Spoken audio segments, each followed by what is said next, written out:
এই কুরবানি সম্পর্কে আল্লাহ রাসূল সাল্লাল্লাহু আলাইহি সাল্লাম সফরে যে কুরবানি দিয়েছেন গরুতে উটে 7 ভাগে, এটা সব সময়ের জন্য প্রযোজ্য। কারণ এটা বাধা দেওয়ার জন্য, নিষেধ করার জন্য কোনো নস নাই, কোনো হাদিস নেই। যে কোনো একটা বিধান যখন হয়ে যাবে আল্লাহর পক্ষ থেকে, ওই বিধান বাতিল করার জন্য পরবর্তীতে আবার রাসূলুল্লাহ সাল্লাল্লাহু আলাইহি ওয়াসাল্লাম থেকে বিধান আসতে হবে। অর্থাৎ এই হাদিসটাকে রহিত করার জন্য আরেকটা রাসূলুল্লাহ সাল্লাল্লাহু আলাইহি ওয়াসাল্লাম হাদিস অর্থাৎ বাণী আসতে হবে, এমন বাণী নাই। যেহেতু এমন বাণী নাই, সুতরাং এটা সব জায়গার জন্য প্রযোজ্য, এটা এক জায়গার জন্য নয়, অর্থাৎ সফর অবস্থার জন্য নয়। এখন প্রশ্ন হলো যে হুজুর, আমরা কি কম বুঝি? আপনার ইমাম মালিক রাহিমাহুল্লাহ আইয়ুব আনসারী রাদিয়াল্লাহু তাআলা আনহুকে জিজ্ঞাসা করা হয়েছে, কাইফা কানাত উযহিয়া ফি আহদিন নবী সাল্লাল্লাহু আলাইহি ওয়াসাল্লাম, রাসূলুল্লাহ সাল্লাল্লাহু আলাইহি ওয়াসাল্লামের জমানায় কেমন ছিল কুরবানি? তখন উনি উত্তর বলছেন যে কানাতিল উযহিয়া ফি আহদিন নবী সাল্লাল্লাহু আলাইহি ওয়াসাল্লাম লিকুল্লি বাইতিন উযহিয়াতুন আশাত, প্রত্যেকটি ঘর থেকে, প্রত্যেকটি পরিবার থেকে একটা করে বকরি দিতেন। অর্থাৎ ভাগে দিয়েছেন এটা উনি বলেননি। আর এখন তুমি দেখছো এভাবেই চলছে, মানে প্রত্যেকে একা একা দেয়। সৌদি আরবে এখনও দেয়, উট দেয় না, ভাগে দেয় না, গরুও দেয় না।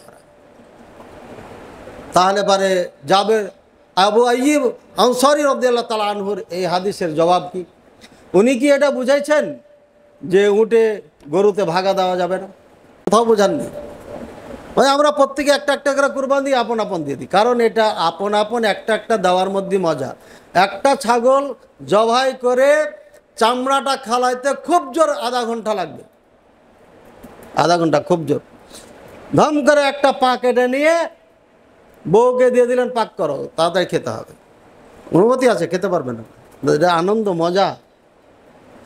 কিন্তু যখন উট জবাই করবেন কমপক্ষে আপনাকে 3 ঘন্টা অপেক্ষা করতে হবে, সময় লাগবে, আনন্দটা অনেক দেরি হয়ে যাবে। আর একটা হলো উট বাড়িতে একা জবাই করা যাবে না, কাজী আম বাগানে নিয়ে যেতে হবে, আপনাদের সুপারি বাগান। ওখানে যাইয়া সবাই মিলে জিলে ধরে তারপরে জবাই করতে হবে, মেলা ঝামেলা আছে। এখনও আরবে উট কুরবানি দেয় না, গরু কুরবানি দেয় না, সাহাবায়ে কেরাম দেন নাই। এর মানে এটা নয় যে উট আর গরু কুরবানি দেওয়া যাবে না। দিয়েছে বকরি, ছাগল, দুম্বা, উট আর গরু দেয় নাই, একাও দেয় নাই, তাহলে একাও দেওয়া যাবে না মুকিম অবস্থায়। রাসূলুল্লাহ সাল্লাল্লাহু আলাইহি ওয়াসাল্লাম থেকে সাহাবায়ে কেরাম কখনো গরু উট মুকিম অবস্থায় কুরবানি দেন নাই। এর মানে চলবে না। যদি এটা দলিল হয় ভাগের, তাহলে ওটা একারও দলিল। হাদিস বুঝার ক্ষেত্রে সূক্ষ্মতা থাকতে হবে। এবং রাসূলুল্লাহ সাল্লাল্লাহু আলাইহি ওয়াসাল্লাম, আল্লাহ তাআলা বলেছেন, রাসূলুল্লাহ সাল্লাল্লাহু আলাইহি ওয়াসাল্লাম, মাইয়ুরিদুল্লাহু বিহি খায়রান ইউফাক্কিহু ফিদ্দিন, আল্লাহ যার কল্যাণ চাই তাকে দ্বীনের পণ্ডিত বানাই। সবাই ফতোয়া দিতে পারে না, সবাই ফতোয়া দিতে পারে না, ডিগ্রি থাকলে ফতোয়া দিতে পারে না। হাদিসের প্রত্যেকটি জায়গায় সূক্ষ্মতা রয়েছে গবেষণার ক্ষেত্রে।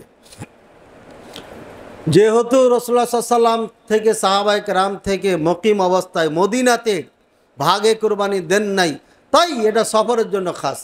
আমি বলবো ওনারা একা একাও উট আর গরু কুরবানি দেন নাই মুকিম অবস্থায়, তাহলে একা একাও দেওয়া যাবে না। আপনি দিচ্ছেন কেন? টাকা বেশি গেছে তাই? একই কথাই তো, ভাগে না গেলে পরে একাও দেওয়া যাবে না।